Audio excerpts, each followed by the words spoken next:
tcharam, tcharana.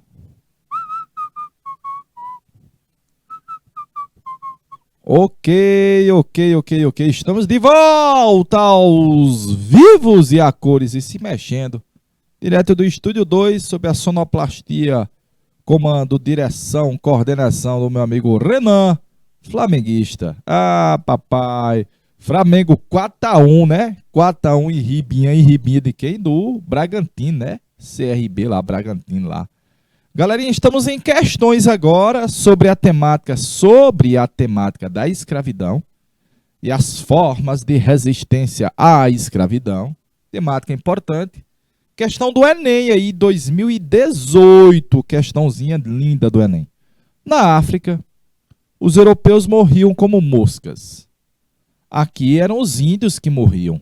Agentes patogênicos da varíola, do sarampo, da coqueluche, da catapora, do tifo, da difteria, da gripe, da peste bubônica e possivelmente da malária provocaram no Novo Mundo o que Bobbins chamou de um dos maiores cataclismas biológicos do mundo.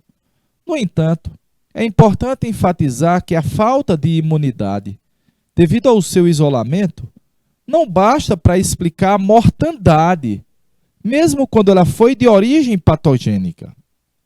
A mortandade indígena aqui foi gigantesca. Gigantesca. Índios do Brasil, História, Direitos e Cidadania, nesse texto do M. Cunha. Uma opção empreendida pelos colonizadores. Uma ação empreendida pelos colonizadores que contribuiu para o desastre mencionado foi o qui. Vixe Maria. Então ele está citando as doenças, mas ele quer saber mais. Ele quer saber mais, galerinha. Mais.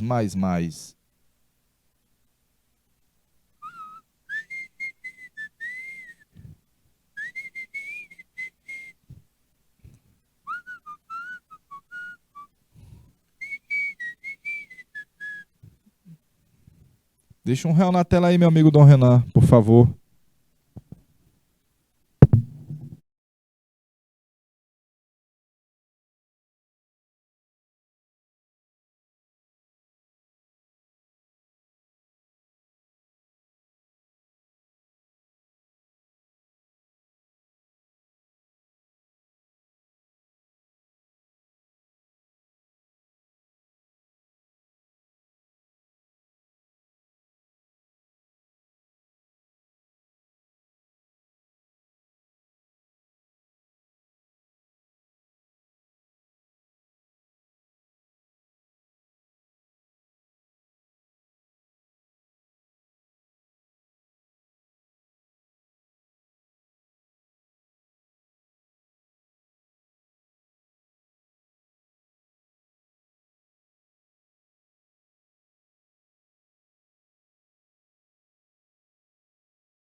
Vamos lá, povo. Uma ação empreendida pelos portugueses que contribuiu para o desastre mencionado foi a abertura do mercado da colônia às outras nações. Não, porque aqui havia o pacto colonial e era aquela obrigação que proibia o Brasil de ter comércio com outras regiões que não fosse Portugal. Desqualificação do trabalho dos nativos. Não, se fosse isso, notadamente não se procurava os índios para o trabalho ou para a escravidão. Interdição de Portugal aos saberes autóctones. Olha, está lá o rei de Portugal dizendo, olha, nós não queremos mais que os índios nativos continuem com os seus saberes. Não vai ser um fator contribuinte ao desastre. Incentivo da metrópole à imigração feminina. Olha, as esposas e as mulheres das comunidades indígenas, as mulheres das aldeias, as moças, as meninas, as curuminhas estão imigrando daqui. Não, galerinha. Não havia um estímulo da coroa portuguesa para que as índias fossem retiradas das aldeias e levadas para outros lugares. Agora, havia estímulo dos europeus às guerras intertribais, que não era só aqui. Essa prática também era realizada onde? No continente africano. Notadamente, no continente africano, havia um estímulo às guerras intertribais. Havia sim. Letra C de sabido. Deixa eu eliminar aqui a letra A. Abertura do mercado não pode. Desqualifica o trabalho dos índios. Não havia. Não havia interdição de Portugal aos saberes indígenas, pelo contrário. Muitos dos saberes indígenas foram adotados. Incentivou a emigração das meninas? Também não. Portanto, por exclusão, letra C de sabido, letra C de caboclo, letra C de campeão.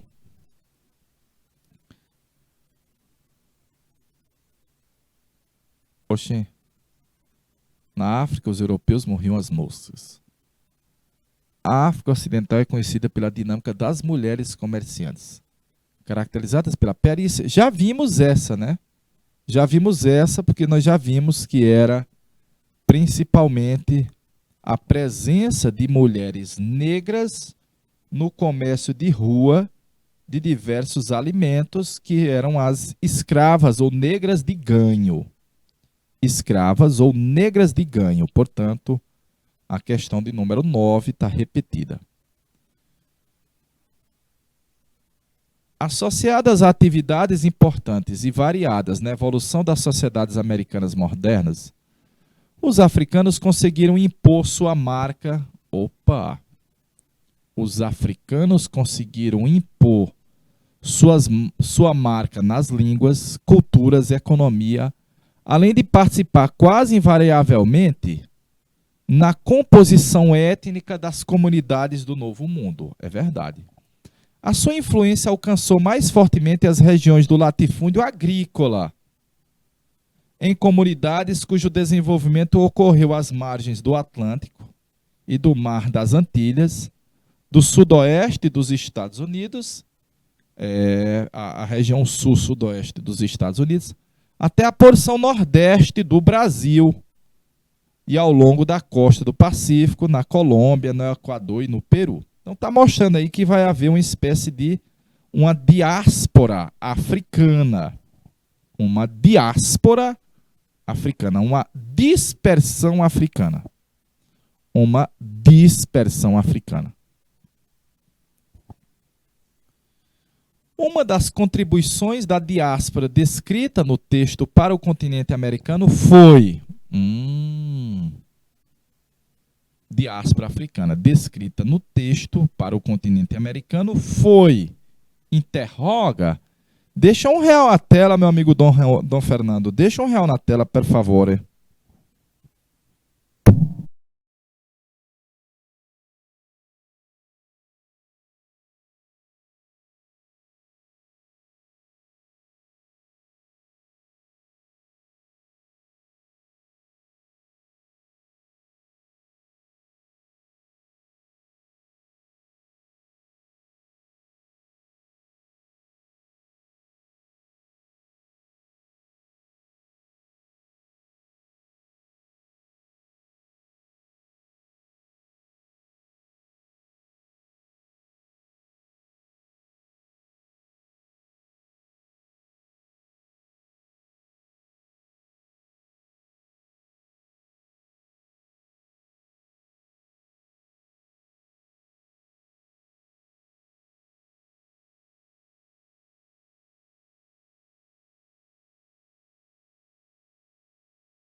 Ok, vamos lá. Uma das contribuições para a diáspora é a dispersão dos africanos para o continente americano foi o declínio das monoculturas locais. Aqui nós não tínhamos monocultura na concepção de haver uma grande produção de um único gênero. Os índios têm uma agricultura de subsistência. A formação de sociedades estamentais também não é um fator para, vamos dizer, o aumento dessa chegada de escravos vindos da África. O fim da escravidão indígena também não. Se a gente dissesse que nós vamos ter gradativamente uma mortandade indígena, aí sim. A desvalorização das capitanias hereditárias, galerinha, as capitanias hereditárias só deixam de ser hereditárias em 1758, demorou muito. Mas um dos fatores para essa diáspora para cá foi a introdução de técnicas produtivas. A introdução de técnicas produtivas nas Américas. Que técnicas produtivas? Produzir em larga escala, produção na agricultura e extração de minérios. E muitos dos africanos escravizados já tinham um know-how de conhecimento, claro, na produção em larga escala, na monocultura. Também já havia na produção de minérios, que é a exploração, que é o garimpo, né? Então havia a introdução de técnicas produtivas que vai resultar nesse incremento cada vez maior de africanos vindo de lá para cá. Bacaninha? E evidentemente há uma riqueza maior na produção do que nós tivemos aqui no continente americano. Notadamente, a bateia, que é aquele prato côncavo das Minas, é de origem africana, é uma das contribuições dos africanos aqui para nós. Vamos para a próxima. 11ª. A escravidão indígena, adotada no início da colonização do Brasil, foi progressivamente abandonada e substituída pela africana. Entre outros motivos, por quê? Questão boa, direta, né? Essa é uma questão mais direta, galerinha. Por quê? Interroga. 2 pontos. 2 pontos. E deixa R$1 na tela para a galerinha mandar respostas.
Quando o sol se for, cada alegria o fogo faz no coração, acaso vai me enlouquecer, do eu andar distraído.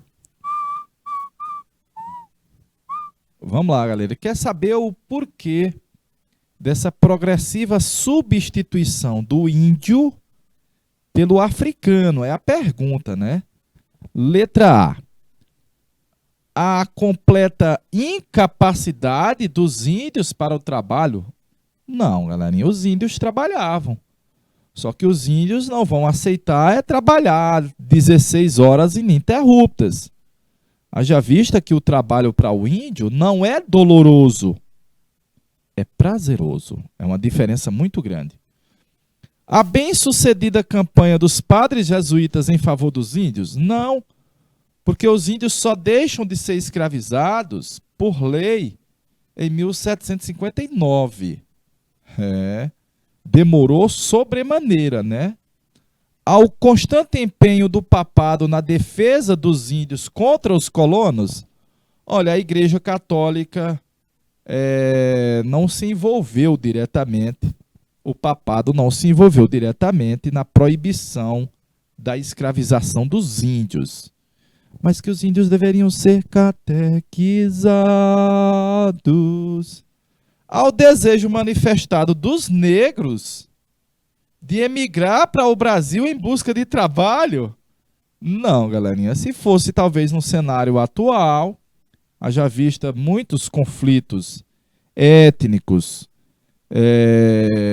tribais que você contém no continente africano, alguns sonham em vir para el Brasil em busca de uma nova opção de vida. Mas não foi os negros emigrarem de forma, vamos dizer assim, de forma livre para vir para cá. Aos grandes lucros proporcionados pelo tráfico negreiro, aos capitais particulares e à coroa de Portugal, aí sim. Ah, meu amigo, o tráfico negreiro dava muito real, dava muito lucro, valia muito a pena, galerinha. Tio, eu peguei a questão e lá chamava trato. É a mesma coisa. Tráfico negreiro, trato. Trato é comércio, viu? Trato comercial. Trato comercial de seres humanos, comercial. Que é o tráfico negreiro. Portanto, na questão 11ª, letra D, D de danadinho. Próxima. No Brasil, o quilombo foi uma das formas de resistência da população escrava, certo? Sobre os quilombos no Brasil, ele quer que você identifique a alternativa correta sobre os quilombos na terra tupiniquim. O quilombo foi uma das formas de resistência da população escrava, é vero. Sobre os quilombos no Brasil, tchan, tchan, tchan. Beleza? Meu amigo Dom Renan, deixa um realzinho aí na tela para a galerinha fazer el print.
Ok, galera. Ok. Sobre os quilombos aí, ó. Sobre os quilombos no Brasil. Vou começar com a letra E. Letra S. O maior número de quilombos se concentrou na região nordeste do Brasil, em função da decadência da produção cafeeira, já que os fazendeiros impossibilitados de sustentar os escravos incentivam as fugas. Nunca neve, né não? Nunca neve. Lembrar que a produção cafeeira não foi no Nordeste, foi no Sudeste. Não foi no Nordeste, foi no Sudeste.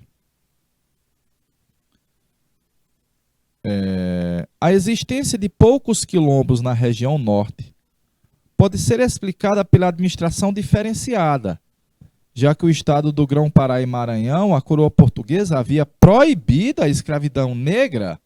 Não, galerinha. Não havia essa administração, essa medida administrativa de proibir a escravização de negros no estado do Grão-Pará e Maranhão. Falso, letra C está incorreta. Eu vou deixar a letra B em stand-by. Vou passar aqui o slide para a gente ver a próxima. Quase inexistência de quilombos no sul do Brasil se relaciona à pequena porcentagem de negros na região, o que também permitiu que lá não ocorresse questões ligadas à segregação. Ah, papai, se fosse, ó. Falso, galerinha. Você de vez em quando vê relatos preconceituosos, racistas na região sul do Brasil? Sim. População dos quilombos também era formada por indígenas ameaçados pelos europeus, por brancos pobres e outros aventureiros e desertores, embora predominassem africanos e descendentes. Opa! Então vou deixar a letra E em stand-by, vamos voltar lá para a letra B de bola. O maior quilombo dos brasileiros foi Palmares, isso é inquestionável. A maior e mais longeva comunidade quilombola foi Palmares. Ele foi extinto a partir de um acordo entre Zumbi e o governador do Pernambuco? Não. Quem propôs o acordo foi Ganga Zumba. Zumbi de Palmares não aceitou o acordo, que se comprometeu a não punir os escravos que desejassem retornar às fazendas. Falso. Zumbi é conhecido por manter ativa a luta, manter a resistência, e vai ser morto pelo Domingos Jorge Velho, contratado pelo governador do Pernambuco. Então a letra B está completamente errada. A letra E diz: a população dos quilombos também era formada por indígenas ameaçados pelo europeu. Veja que ele não colocou só pelo Portuga, né? Por brancos pobres, opa, por outros aventureiros e desertores, opa, embora predominassem africanos e seus descendentes. É vero, letra E de helicóptero, letra E de helicóptero, letra E de esperança, galerinha, letra E de esperança. Questão número 12, letra E. Vamos para a próxima. 13ª. O bojo dos navios da danação e da morte era o ventre da besta mercantilista. Uma máquina de moer carne humana, funcionando incessantemente para alimentar as plantações e os engenhos, as minas e as mesas, a casa e a cama dos senhores. E mais do que tudo, os cofres dos traficantes de homens. Eduardo Bueno, Brasil, uma história, a incrível saga de um país. Sobre a escravidão como atividade econômica da colônia, é correto.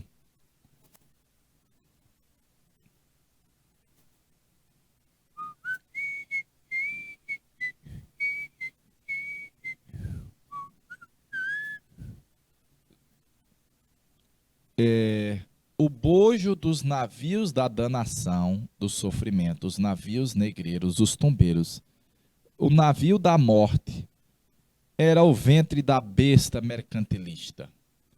Era uma máquina de moer carne humana, funcionando incessantemente para alimentar as plantações e os engenhos, as minas e as mesas, a casa e a cama dos senhores, e principalmente os cofres dos traficantes de homens, dos traficantes de seres humanos. Sobre a escravidão como atividade econômica do Brasil colônia, vamos para a questão Aí a questão grande, as alternativas são grandes, viu, galerinha? Deixa R$ 1 na tela aí, meu amigo Dom Renan, per favore, per favore, per favore.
Pressões inglesas para que o tráfico de escravos continuasse aumentaram em 1850. Pelo contrário, a Inglaterra pressionava para acabar o tráfico. A letra A está incorreta.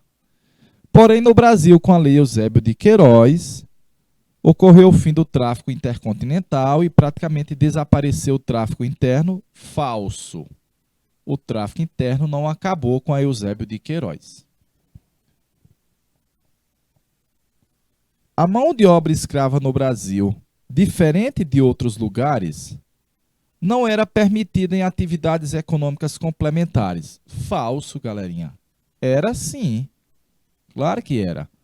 Por isso, destinaram-se escravos exclusivamente às plantações de cana, às minas e ao café? Falso. Tio, produzo fumo. Podia utilizar mão de obra de escravos? Podia. Eu tenho uma fazenda que cria gado. Pode ter escravos negros? Pode. Pode. Então, exclusivamente está errado.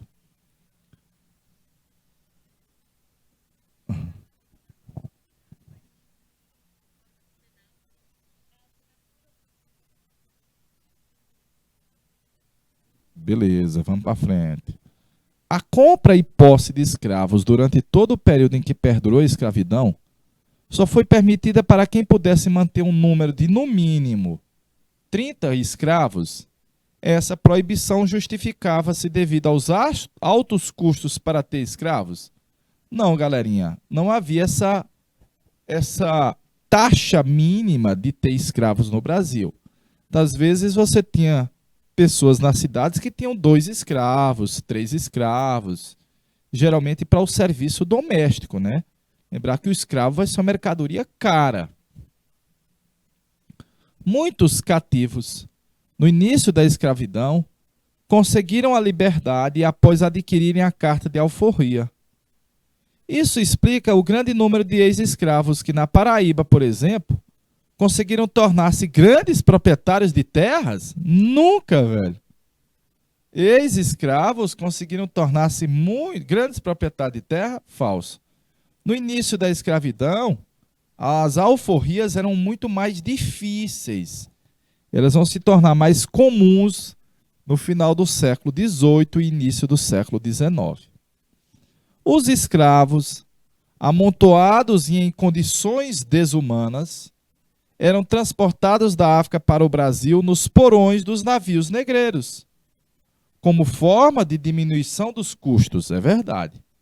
Com isso, muitos cativos morriam antes da chegada ao destino. Por isso que os navios negreiros eram chamados de tumbeiros.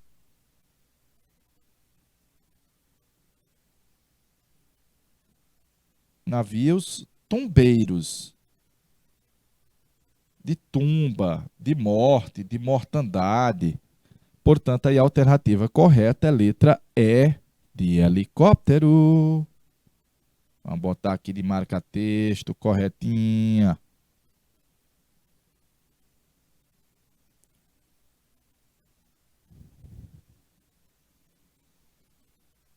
Tcharanana. Beleza, letra E de helicóptero. Vamos para a próxima. Em sua obra O Abolicionismo, Joaquim Nabuco, um grande abolicionista brasileiro, afirmava: para nós, a raça negra é um elemento de considerável importância nacional, estreitamente ligada por infinitas relações orgânicas à nossa Constituição, parte integrante do povo brasileiro. Por outro lado, a emancipação dos negros não significa tão somente o termo da injustiça, de que o escravo é um Marte, mas também a eliminação simultânea dos dois tipos contrários, e no fundo os mesmos, o escravo e o senhor. Se eliminar a escravidão e emancipar o escravo, deixa de haver um senhor. Joaquim Nabuco, O Abolicionismo.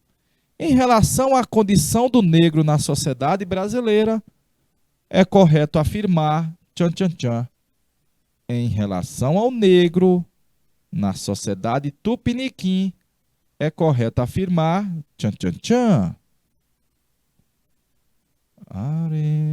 Vamos deixar R$1 na tela aí, Renan? Vamos deixar R$1 na tela para ver se a galerinha responde. Alô, povo de... Povo, povo, povo!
Vamos lá, galerinha. Lá o povo, povo, povo, povo, povo, povo. Diz assim, ó. A abolição vem com a Lei Áurea, viu? Lei Áurea em 1888.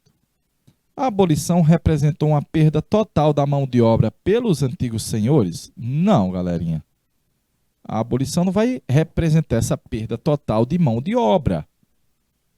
O fim da escravidão possibilitou ao negro liberto a integração no mercado de trabalho, o livre acesso à terra? Não, nós não tivemos com o fim da escravidão nem a integração, a cidadania e nem a reforma agrária, portanto a letra B está incorreta. A diferença entre o processo abolicionista ocorrido nos Estados Unidos da América e o ocorrido no Brasil foi a ausência de preconceito racial no Brasil. Só que não, né, galerinha? Só que não. O negro livre permaneceu à margem do universo cultural estabelecido por uma sociedade regida pelo branco e continuou sujeito ao preconceito e a novos mecanismos de controle social. Permaneceu à margem do universo cultural estabelecido por uma sociedade. Pode ser, galerinha. Vamos para a letra C. As sociedades libertadoras tinham como objetivo principal promover a integração dos escravos na sociedade, garantindo os direitos de cidadania. Aí sim, ó. Aí sim. Letra C de sabido. Permaneceu à margem do universo cultural estabelecido por uma sociedade regida pelo homem branco e continuou sujeito ao preconceito e a novos mecanismos de controle social, certo. Mas à margem desse universo cultural Notadamente, o próprio negro tem o seu universo cultural, daí o erro. Portanto, na questão de 14 é letra C. 15. Principalmente a partir do século XVI, a coroa portuguesa interveio militarmente em disputas e conflitos africanos para manter no governo autoridades africanas convenientes com o tráfico e a escravidão. Tanto no reino de Nigongo, Angola, quanto no reino do Congo, congolanos, os portugueses auxiliaram na imposição de monarcas dóceis ligados aos interesses do tráfico atlântico. Com o tráfico, teve início o processo de roedura. Ao levar em consideração as informações, qual das informações abaixo se refere à relação entre o tráfico negreiro e o processo de roedura? Questão difícil, viu, galerinha? Questão dificultosa, Joseleia.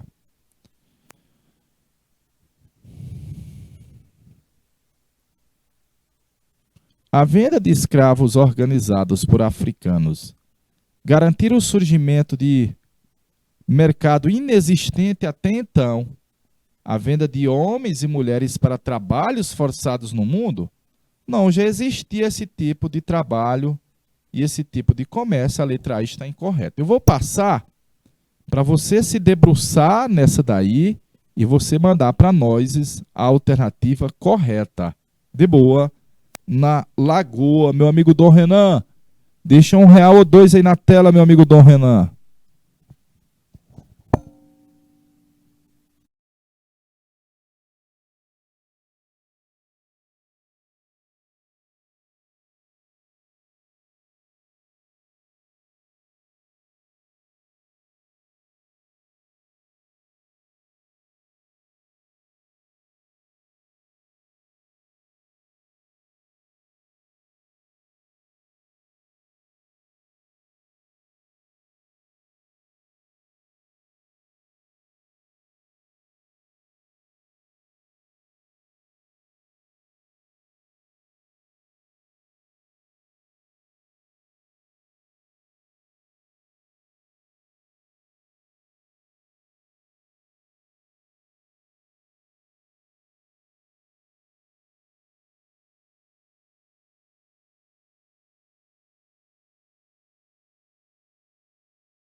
Beleza, beleza, beleza. No momento em que as guerras europeias afetaram os africanos, os últimos, os africanos, se viram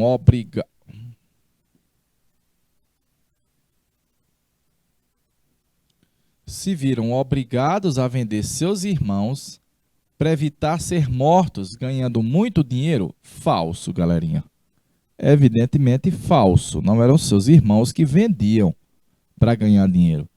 Os africanos, conscientes do excedente de pessoas dentro do continente, se viram obrigados a migrar para outros países. Essa relação foi erroneamente chamada de tráfico. Falso. A população existente nas Américas não desejava adquirir escravos, porém foram obrigados a comprar africanos escravizados, deteriorando assim a história da América colonial? Falso. O comércio de homens e mulheres negros, perpetrados principalmente por europeus, garantiu a escravização de africanos nas Américas, resultando na exploração colonial do continente africano. Letra D de danadinho na questão aí. Questão de número 15. 15. 15.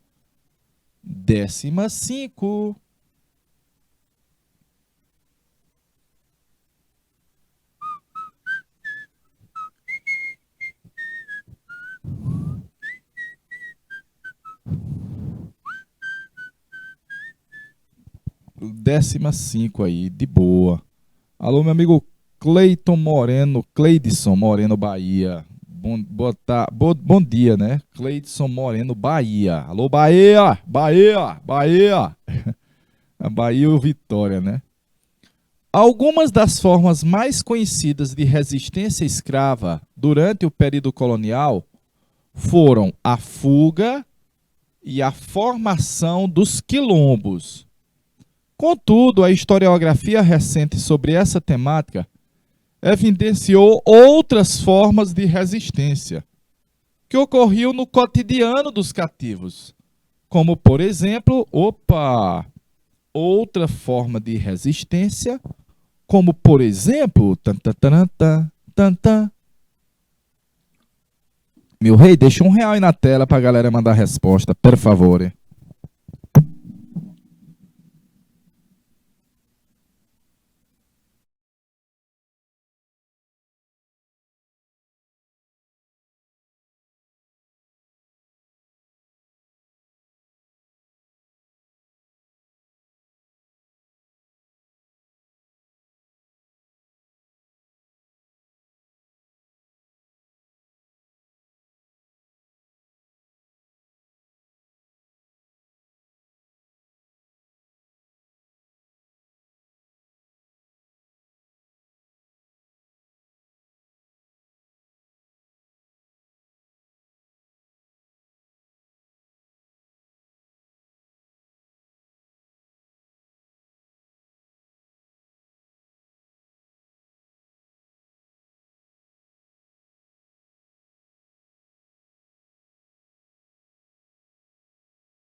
Vamos lá, galerinha. Foram as greves que reivindicavam direitos trabalhistas e liberdade. Não, galerinha, direito trabalhista vai demorar sobremaneira para acontecer. Foi a recusa em aceitar a catequese pelas ordens religiosas missionárias. Vai ser uma forma de resistência? Vai. Foi a proibição da entrada de brancos nos movimentos abolicionistas? Não. Foram associações escravas que atuavam nos tribunais portugueses? Não. Foi a preservação de hábitos culturais que remetiam à sua ancestralidade. A capoeira, o culto aos orixás. Lembrar do culto aos orixás remete à sua ancestralidade? Aí sim. Capoeira, as danças, os atabaques, o swing, as músicas. Galerinha. Tudo isso remete à ancestralidade, à África. Manter a cultura afro viva. Manter a africanidade.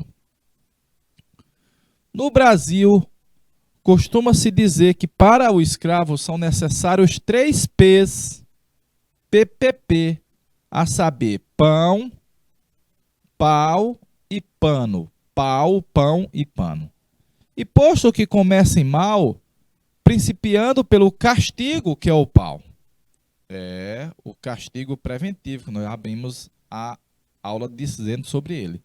Contudo, prover a Deus que tão abundante fosse o comer e o vestir, como muitas vezes é o castigo, dado por qualquer causa pouco provada ou levantada, e com instrumentos de muito rigor, de que se não usa com os brutos animais. Ou seja, você castigava os escravos de forma muito mais dolorosa do que você castigava qualquer um bruto animal, fazendo algum senhor mais caso de um cavalo do que de meia dúzia de escravos. Fazendo ao senhor muito mais caso de um cavalo do que, evidentemente, meia dúzia de escravos.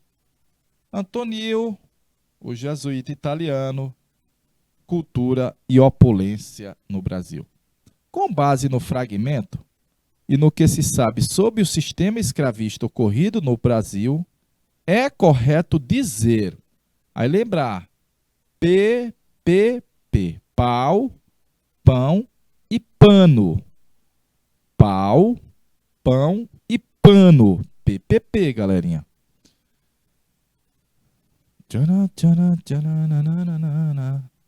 Bora, meu amigo Cledson Moreno, lá da Bahia. Só não falou qual é a cidade da Bahia, né?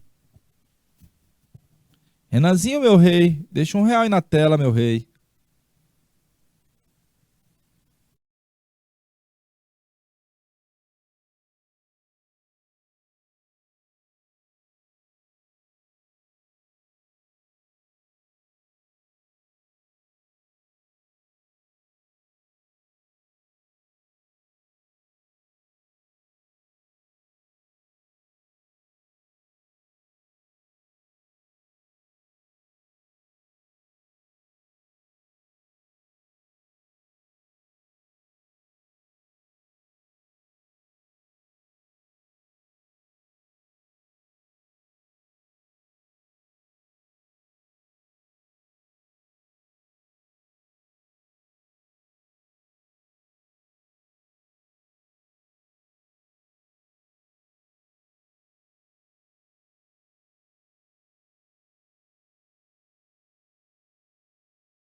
Aure, aure, aure, aure, aure. Vamos lá. A visão do jesuíta Antonio apresenta uma perspectiva da colonização portuguesa em que a escravidão aparece de uma forma humanizada, pois eram garantidos aos escravos os alimentos e a vestimenta? Não. Não há no texto de Antonio qualquer crítica ao sistema escravista, aos castigos físicos dados aos escravos, nem a sua desvalorização como ser humano. Falso. É uma crítica à forma como você tinha o tratamento dos escravizados. Apesar de aparentar opressão e violência, o sistema escravista foi positivo para os africanos. E foi positivo para os africanos trazidos para o Brasil, pois possibilitou a eles acesso a uma cultura superior e uma religião organizada, já que na África viviam primitivamente. Ave Maria, viu? O sistema escravista, centrado no trabalho compulsório. Tio, o que é trabalho compulsório? Trabalho forçado, viu? Compulsório é forçado. No tráfico negreiro para a colônia e uma rígida estrutura de controle e punição, foi a base da economia colonial e criou uma sociedade profundamente desigual. Profundamente desigual. Letra C de sabido na questão sobre pau, pão e pano. No dizer do italiano Antonio.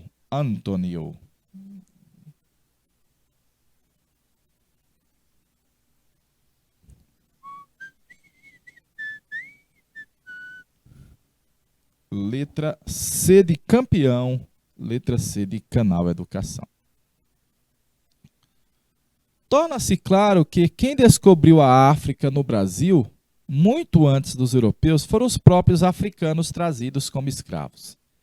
E essa descoberta não se restringia apenas ao reino linguístico, estendia-se também a outras áreas culturais, inclusive a da religião. A razão para pensar que os africanos, quando misturados e transportados ao Brasil, não demoravam a perceber a existência entre si de elos culturais mais profundos. É vero, a África coberta e descoberta no Brasil. Com base no texto, ao favorecer o contato de indivíduos de diferentes partes da África, a experiência da escravidão no Brasil tornou possível o qui. Meus pimpolhos, meus tchunraizinhos, minhas princesas. R$ 1 na tela, meu amigo Dom Renan, per favor, em italiano.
Ok, ok, vamos lá.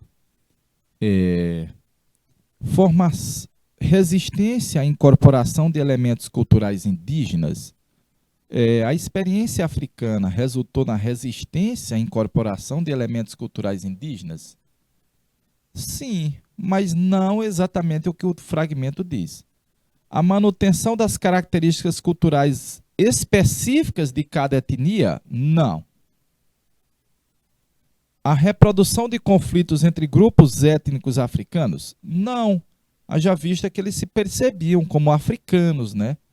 A superação de um aspecto cultural africano por antigas tradições europeias? Não, definitivamente não. Mas a formação de uma identidade cultural afro-brasileira. Um entendimento que os africanos eram africanos, de origem africana, mas morando, agora, se desenvolvendo, produzindo, elaborando uma cultura que tem influência africana, mas no outro território.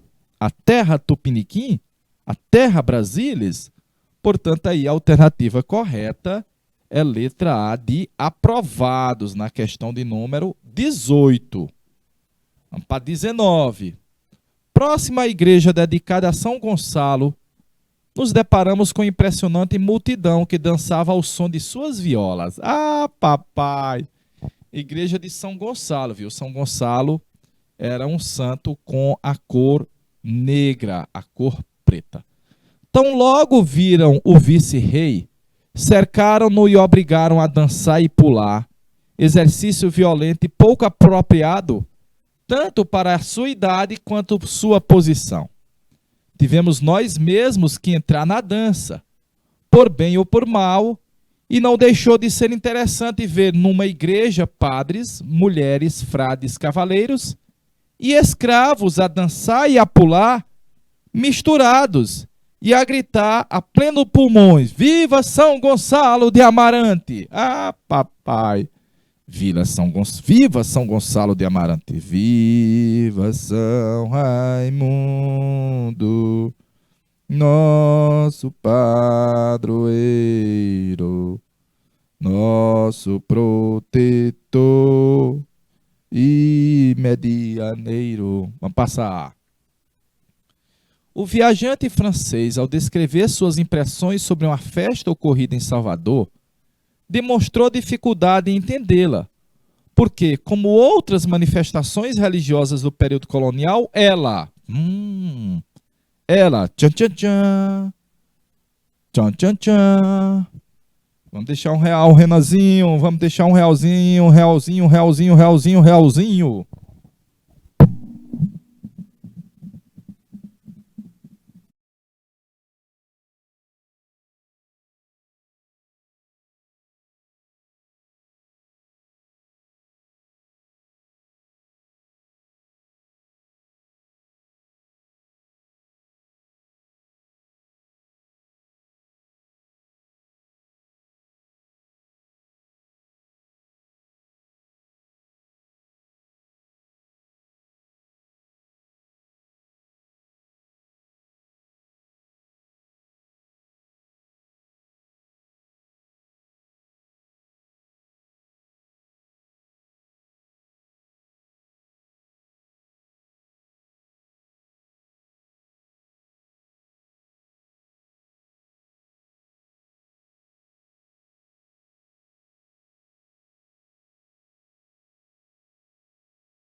O viajante, ao descrever, ele descreve as suas impressões sobre a festa ocorrida e ele não entende muito bem porque, como outras manifestações religiosas do período, essa festa ocorrida, ela seguia preceitos advindos da hierarquia católica romana? Não. Ela demarcava a submissão do povo à autoridade constituída? Não. Ela definiu o pertencimento dos padres às camadas populares? Não. Ela afirmava um sentido comunitário de partilha de devoção? Opa, comunitário? Ela harmonizava as relações sociais entre senhores e escravos? Não. Ela afirmava um sentido comunitário. Letra D de danadinho aí na questão do Enem. Letra D de danadinho. Próximo da igreja dedicada a São Gonçalo do Amarante. Seguiam-se 20 criados custosamente vestidos e montados em soberbos cavalos. Depois desse, marchava o embaixador do rei do Congo, magnificamente ornado na seda azul, para anunciar ao Senado que a vinda do rei estava destinada para o dia 16. Em resposta, obteve repetidas vivas do povo, que concorreu alegre e admirado de tanta grandeza. Festas e utopias no Brasil colonial. Originária dos tempos coloniais, a festa de coroação do rei do Congo evidencia um processo de 20 criados custosamente vestidos e montados em cavalos. O embaixador do rei do Congo, muito ornado. Deu para ver? Anunciar ao Senado, aos vereadores, a vinda do rei. Repetidas vivas do povo. Originária dos tempos coloniais, a festa da coroação do rei do Congo evidencia um processo de exclusão? Não. É uma comunhão, né? Imposição religiosa? Não. Acomodação política? Não. Supressão simbólica? Não. Mas há uma ressignificação da festa do rei do Congo aqui, com o povo, com vereadores, com o embaixador, com os criados. Há uma ressignificação. Tio, o que era o rei do Congo?